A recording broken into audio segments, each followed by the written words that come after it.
Optimum Health Clinic Facebook Live. This week I'm trying out a new camera, so hopefully it's going to work and it's going to be seamless. I'm also hoping that I don't get the usual Facebook updates doing this. I'm hoping that I actually am streaming live and I'm not going to be talking to myself for the next 10 minutes because that'll be somewhat disappointing.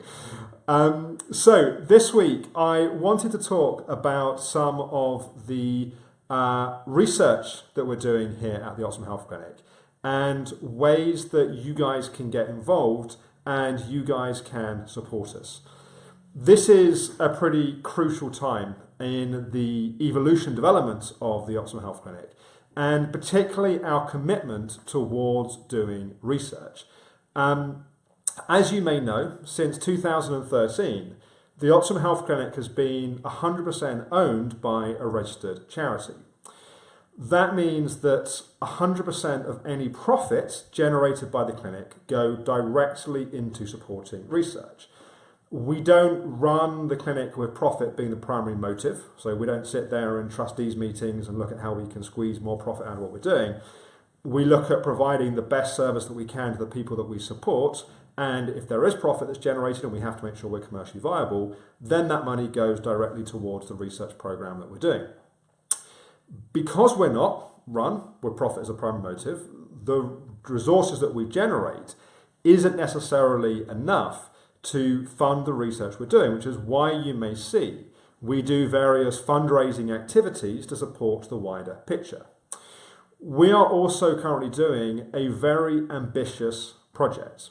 We are doing the gold standard of research. We are doing a randomized controlled trial into the Optimum Health Clinic approach to ME, chronic fatigue, and fibromyalgia. One of the things that can often be immensely frustrating is people will say, well, what's the evidence for that? And for the work that we do. The thing we will always say is lack of research doesn't mean that something is disproven.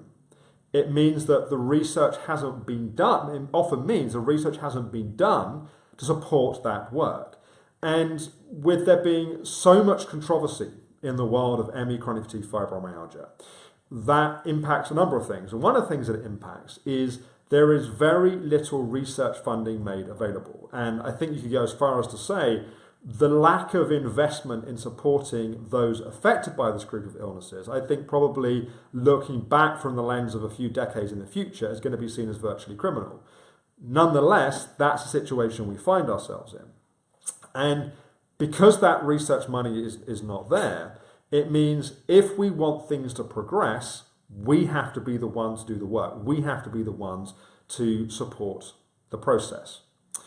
And with us doing a randomized controlled trial, that has a number of stages to the process. And the first stage that we've been in for the last couple of years has been going through the process of preparing all the paperwork and the documentation and getting the ethics approval. And there are 3 stages to the ethics. There's getting ethics from the facility where we're doing the intervention, ethics from the University of Surrey, which is overseeing the project, and ethics from the NHS. And so there's a huge amount of hundreds and hundreds of pages of paperwork that's had to be generated to support that process. And we anticipate completing that process in the next 6 months or so, which means we will then be moving into the intervention stage. And obviously we'll share more details on this as it becomes closer. One of the questions that often comes up is people say, can I receive the treatment for free as part of it? It'll be a very specific catchment area of people, most likely based around London or Surrey. And we will obviously make you aware of that near the time. We do the intervention stage, and that will take around each person in treatment for 12 months. And we'll have a 6-month recruitment period, so that'll be about 18 months. And then there'll be the write-up publication stage on the other side of it. Right now, we're actively looking to fundraise for the intervention stage of the randomized controlled trial. So that means that funding and donations that come in will directly be paying for people to have treatment. And, you know, one of the question also that we often get asked is people say, as an organisation wholly owned by a charity, why don't you offer treatment for free? and this is something that we have obviously considered and wrestled with in many ways over the years. We've taken a very deliberate, strategic decision that we believe that if we just are funding on a very limited level people here and there having treatment, we will never progress. If we do the research and we get the evidence base, our goal is to then, in the UK at least, get NHS funding for treatment. It's a little bit of like the metaphor of give a man a fish you feed him for a day, teach him how to fish you feed him for a lifetime. We're trying to teach the NHS how to fish. We're trying to build the evidence base behind the work that we do. But the benefit is, at the intervention stage at least, we'll be able to fund people going through the program that we've created.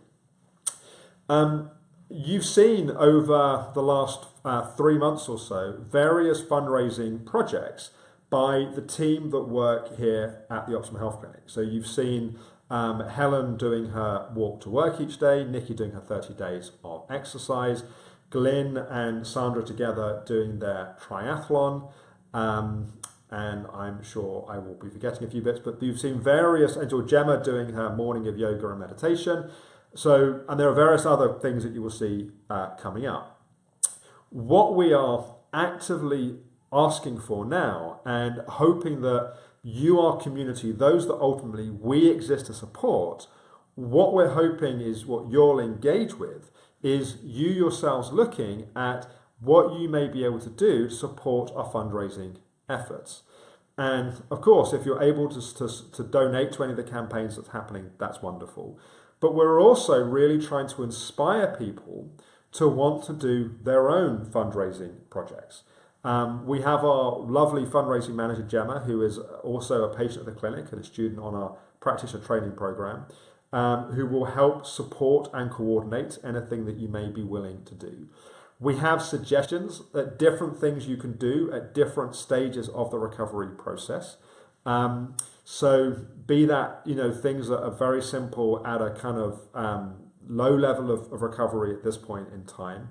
And that could be things like, if you're able to do some baking of some sort, doing some kind of, very simple arts and crafts, or even doing a sponsored silence or nutrition program, or 30 days of sponsored meditation, something like that, to things a bit more ambitious for late stages of recovery, and also kind of milestone things like, if you want to jump out of an aeroplane or do a fire walk at late stages of recovery, or indeed if you have friends and family that have often said, I wish I could do something to help you, I wish I could support you.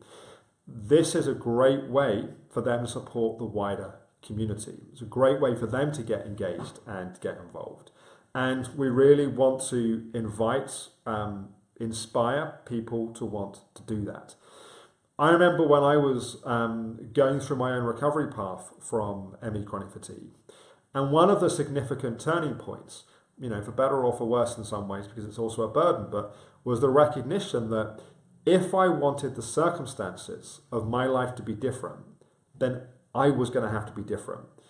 I could spend the next decades of my life waiting for someone else to come up with answers and help, but I might be waiting for decades of my life. And what we realized as an organization when it comes to ultimately getting funding for the treatments that we offer was we have to go out there and do the research. And we have to, ultimately we have to find the way to fund and support that ourselves. And that's really what this rallying cry to our community is about. The last thing we want to do is people that are already in difficult situations, we're not trying to pressure you or put demands. But if you have times where you feel like, I wish I could do something to change things, I wish I could support people, I wish I could do something to make meaning out of this experience that I'm going through, then we certainly believe that this is a powerful way to do that. It can be something very simple, it can be something more elaborate. We'll certainly do all we can to support you. It's really a way of us engaging our community to engage their community, to try and create a ripple, to try and make more happen. And the amount of money we're looking to raise to support the intervention stage of the randomized controlled trial, we're not talking about ridiculous amounts of money. We've managed to leverage a lot of relationships. We've managed to build a really good collaboration with the University of Surrey, and we've managed to support the research through efforts that have been made to date and donors that have supported us. So, you know, a few £100 from a fundraising campaign really makes a difference. Every single penny that is raised goes directly into supporting the research. All of the overheads of our organisation are already covered by the day-to-day work that the clinic does. So when we fundraise money for research, every single penny is going towards the research. And when I say the research, I include in that the intervention stage of effectively paying for people to be able to have access to the treatments that we offer. So it's not often that I do a video like this where we kind of come out and we make a very blatant ask and request to our community. We will resume normal service next week where I do videos just offering advice and guidance. And hopefully you'll see through the work that we do, the values of this organisation is that we want to just support people. That's why we put out so much stuff through Facebook and YouTube and our blog. You know, we don't try and hold things back. We just try and put the information out there. And we're hoping that the goodwill that we've created through that will engage and inspire the people in our community to help and support us in any way they can. So to be very specific, if you go to the optimumhealthclinic.com/fundraising, you'll see more about the fundraising that we're doing. If you'd like to help, please do email fundraising@theoptimumhealthclinic.com. And Gemma will help and support you in every way that she can. And if you've already supported us anyway, thank you so much. We do what we do because we care. And when other people care about what we're trying to do, that really feels good. It inspires us to want to do more. So thank you for watching. And if there's any way you can help and support the work that we're doing, we would hugely appreciate it. Bye-bye for now. And I hope the video works.